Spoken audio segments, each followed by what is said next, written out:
How to remove app from library on iPhone. Now I understand what you mean. Whenever you want to hide an app from a home screen, you will hide it, but it will show on the app library.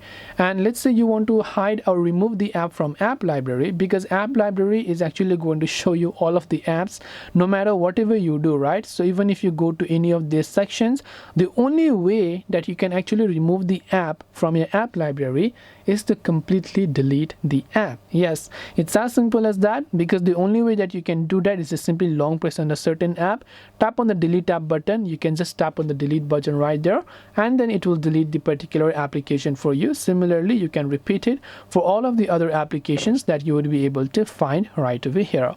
And this way you'll be able to go ahead and then basically delete app from library on iPhone. I hope that this video really helped you. If you have got any further questions, queries, or doubts, feel free to also leave them down in the comment section below. As always, thank you for watching and see you soon in the next video.